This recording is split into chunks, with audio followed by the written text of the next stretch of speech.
A funeral is always a tragic affair, whether a life well lived or a miserable existence. Today we're talking about the death of a company, one that many saw coming, but with an interesting story behind it. A venerable phoenix, if one snuffed out frequently. TSR, Tactical Studies Rules, is an important name in the industry of tabletop role-playing games, a pioneer in truth, the original publisher of Dungeons & Dragons, the legendary game that still haunts our godforsaken industry, like a ghastly harlequin of its former self. But this is the story of Star Frontier, a game you've probably never heard about until a few years ago, and one we'll be talking about today. So join me, and let's talk about Star Frontiers a little bit, maybe just a little history lesson on TSR.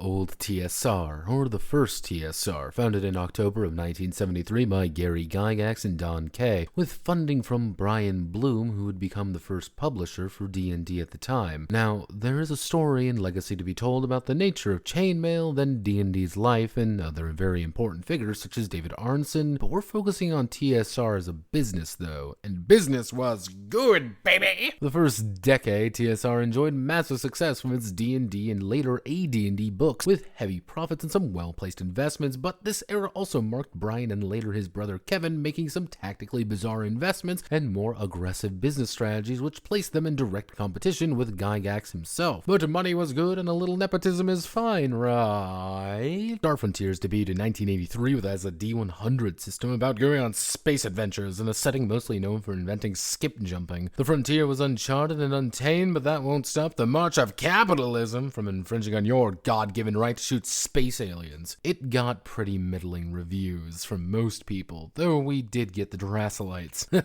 Look at him go. This led to some massive financial problems in the 80s as the Blooms burnt money as TSR was reorganized and reorganized again, putting Gygax in an almost secondary role until he re-seized control of the business in the spring of 85. He would later hire Lorraine Williams, a sister of a business associate Flint Dill, who invested money into the company to help save it. Williams became general manager and slowly became the villain we know her today. Well, she became a villain by trying to fix everything drastically. Williams' main goal was to fix the financials of the company due to declining sales, as the market was saturated with D&D and, most importantly, competitor materials by the mid-80s. Sales were down, and if everything relied on the sense of the belief in these sales, then they needed to grow and fast. As people talked about Williams' villainy, the thing you have to remember about her is that she was a businesswoman first. Aggression was her tactic and the court was her weapon, which painted a pretty negative light on her and more aggressive and uncaring and no-games actions. This led to the final clash between Gygax and Williams, which ended in a decisive victory for Williams. The Bloom brothers sold their shares to Williams as they were ousted from authority, which would lead to Williams becoming a majority shareholder, ousting Gygax as CEO in the October of 85. He lasted a grand total of about 6 months. He sold his remaining shares to Williams, and that was that. The Williams era lasted from 1985 to 1997, which saw the company go from an almost complete financial collapse to relative prosperity, releasing the likes of 2nd edition D&D, Planescape, Ravenloft, and even the Forgotten Realms during this era. D&D's hype was high, and even TSR's other business ventures started paying off, mostly in books, but poor financial choices, namely Williams being compelled to create Buck Rogers content due to her family legacy and complete saturation of D&D content, led to the mid-90s being another very large problem for the company. This led to a fascinating little issue with Random House of all things, as they demanded their goddamn dues back with a rather long-standing and confusing partnership, which led to, by 1997, TSR being $30 million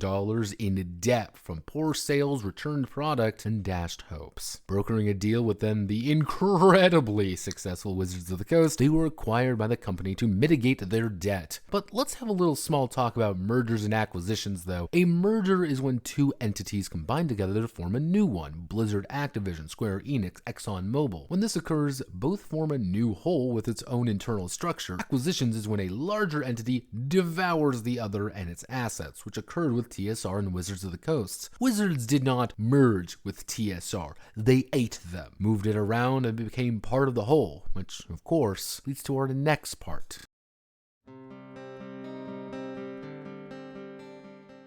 And low TSR 0.5, because TSR wasn't actually real. It was just a logo slapped on their old books and printed on any of the final products coming out in 97 to 99. Wizards was working on D&D 3rd edition as their brand new toy, which when it came out would outright drop all of the markings of ever being a TSR product. However, in the summer of 98, Wizards was also acquired by Hasbro for $325 million, though they are allowed to retain some of their independence by their new overlord, which would be compromised later on in their life. Repeatedly. But I want you to imagine for a minute, you're a Hasbro executive. Wizards is successful and they're making hand over fist with Magic the Gathering, and now they've acquired D&D. Well, that's just great. Magic and D&D are pretty much the same fantasy stuff. It'll be a smash hit. Notice something missing. TSR was buried under now 2 layers of bureaucracy and was just an asset of a much larger entity, with a plethora of its other titles being forgotten. TSR had more than just D&D, of course, just to name a few: Boot Hill, Crime Fighters, Dragon Strike, Gamma World, Metamorphosis Alpha, Top Secret, and of course Star Frontiers. But Wizards didn't care about any of those games. Some of them would be spun off into their own thing, while others have faded with time. Star Frontiers at this point was actually just reworked into being a small part of a D20 Future supplement for D20 Modern many years later. It was a short note at best, and it was called Starlaw.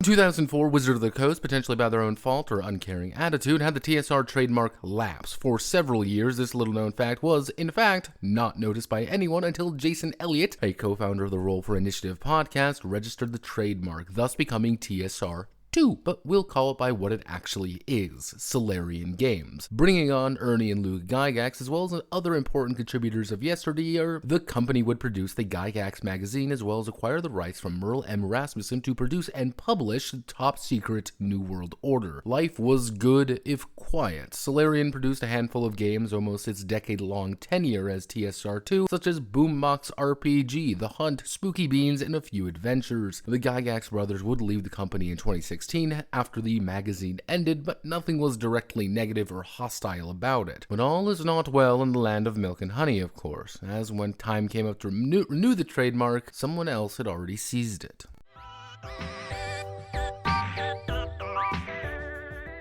A man named Justin Lanasa scooped up the trademark for TSR and created a company alongside Ernie Gygax and Steven Deinhardt. We'll refer to them as TSR3. Based out of Lake Geneva, the goal was to revitalize the OG company with Lanasa as president, Ernie as executive vice president, and Deinhardt as CCO or chief creative officer. Now, this was also the era of Twitter, lots of Twitter, and mostly Lanasa having a meltdown repeatedly, followed by Ernie maybe sorta kind of comparing the market as the Trail of Tears and various poor remarks about trans people, and Deinhardt may or may not have been pulling the strings the entire time. But who are our dramatis personae? Let's start with Ernie. Gary Gygax Jr. is the oldest son of Gary Gygax and is a man permanently in his father's shadow. Born roughly in 1958 to 1959, he is in his mid-60s at this point, and it is impossible to find just about anything on the poor man. He has written adventures and was clearly born and bred into the life, but there's something very important to note about Ernie. He's a boomer through and through, a humble boomer from Lake Geneva,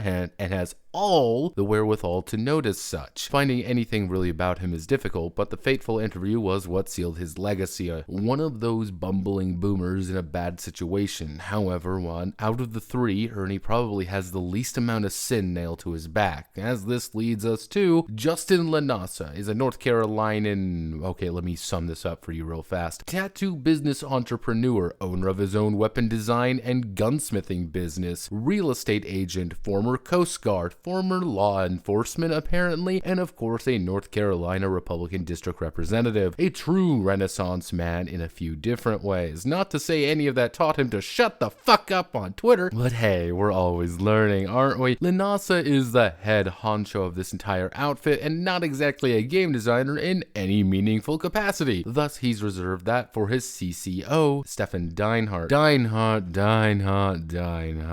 Quite an interesting duck of a man, one mostly due to his time at THQ, where he coined the term narrative designer due to his work on creating such fascinating stories such as The Company of Heroes, Constantine, Dawn of War, Soulstorm, and of course Fear 3. But he left the business to pursue other endeavors, most notably the rather strange situation regarding Evermore Park, which Jenny Nicholson did a nearly 4-hour video covering its rather extensive something or other. Truth be told, it's a shit show, but the most important part of him is that in 2019, he launched a Kickstarter project for Giant Lands, a game I've gone over right here on this very channel, but lo and behold, in 2021, it was going to be TSR 3's flagship title. But Notepad, I hear you ask, you said there were 4.5 TSRs.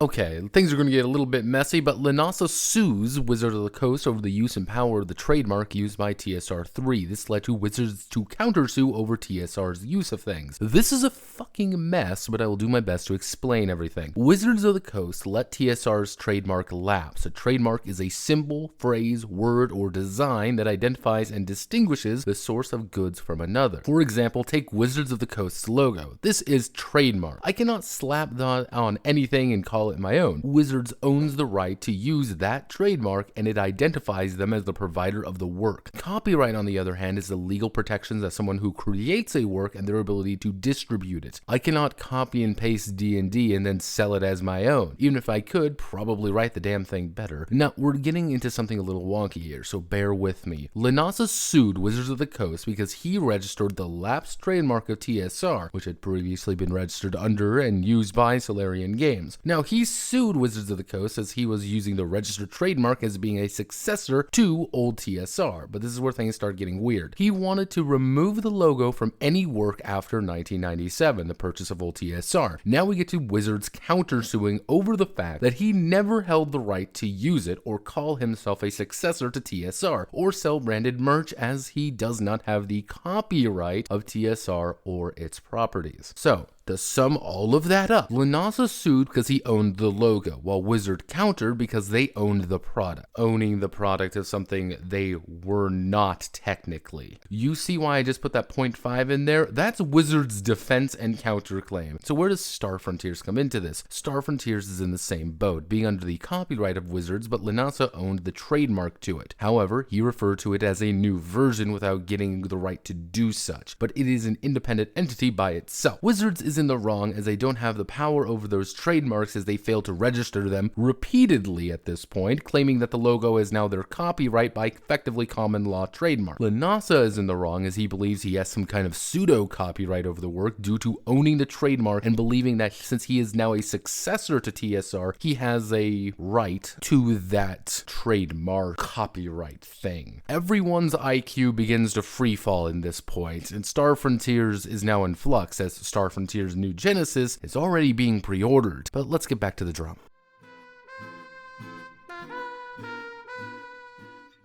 Now, Steven Deinhardt leaves the company in 2021 after Linasa enters Thermonuclear Stupid, creating an interesting situation. Deinhardt had control over the sole major IP, the socials, and also the website. Yes, Deinhardt took the website, rebranded it to Wonderfilled Games, the name of his actual company if you must know, and left Linasa and Ernie with pretty much nothing bar the dungeon hobby shop and museum and a burning shit show. But there is hope. Star Frontiers New Genesis. If it comes out, it'll prove them all wrong. So what if Wizards is suing them in court and the money is racking up and they've sold next to nothing due to having almost nothing to show for it, and whoopsie doozy, seems like somebody leaked some files. TSR4's life has been one of a dying animal, one kicking and screaming as the convulsions of death overtake it. In the leaked playtest documentation, it appears that Dave Johnson, lead designer on Star Frontiers New Genesis and Mega Racist, was having a severe and repeated racist tangents like a real gamer in the midst of the actual playtest, with accusations that former TSR PR manager Michael Hovermail, who seems to have been more of a fireman for the stupid, being involved. The truth of the matter is that it caused a second suit against TSR4 to launch as Wizards redoubled its efforts, which does lead to an interesting think about the nature of why Wizards would suddenly get so protective over its IPs all of a sudden, especially from third parties they seemingly have no control over. Just a little bit of a think right there. But in its spasming death throes, it bashed and gnashed, but the damage was done. done. Things plodded on. Tails and Toss was released alongside Lanasa's My Name is Cheesa Not Pizza book, though few things would stem the blood flow. Thus, we enter into 2023. TSR4, as of early June, has filed for Chapter 7 bankruptcy, complete liquidation of assets and removal of their debt, most of which is actually just to Lanasa's other businesses after reporting a revenue of little over 600 USD for the entirety of 2023. If you're curious, technically the trademarks are in flux. Technically, they are registered to TSR Hobbies or Justin Lanasa, which may mean he still owns the legal right to use them, though due to this case, I wouldn't be surprised if there were some court orders to relinquish them. That's it. It's dead. A corpse on the ground, spasming in desperation as its brain fails to register its own death. I'd call it pitiful, but after learning of all of this, perhaps it's best we bury it. That does lead me to something a little bit interesting to muse about.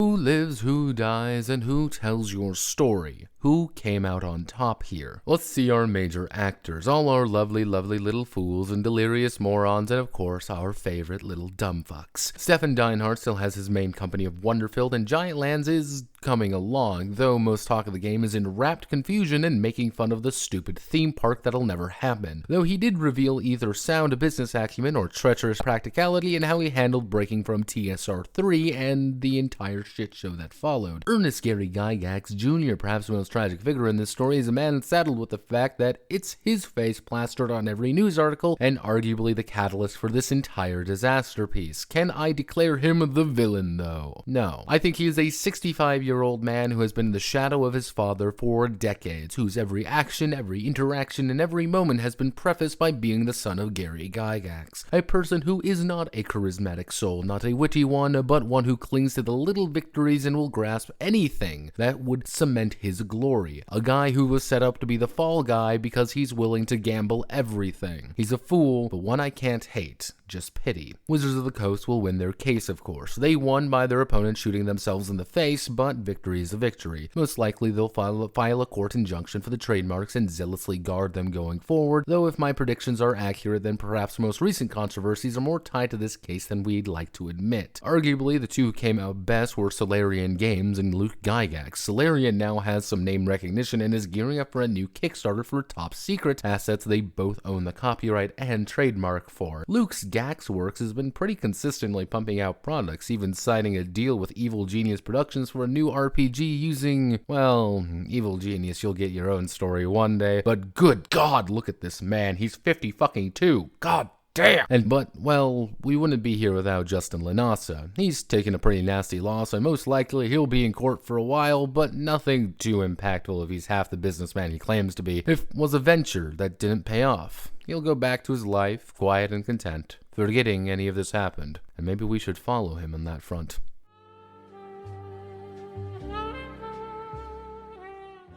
And that's it. The story is over. The video is supposed to end with me declaring, "And Star Frontier's new Genesis is terrible," with a funny sound somewhere in there, but I'm just standing here in a graveyard of 3 letters that defined our sphere and continues to dominate the popular beliefs of it. That's it. A familiar story, really. One we hear of frequently. Life, death, money, failure to pay, wizards being comically silly, and people still playing Dungeons and Dragons. Common tale. A tragic story. The Saga of TSR.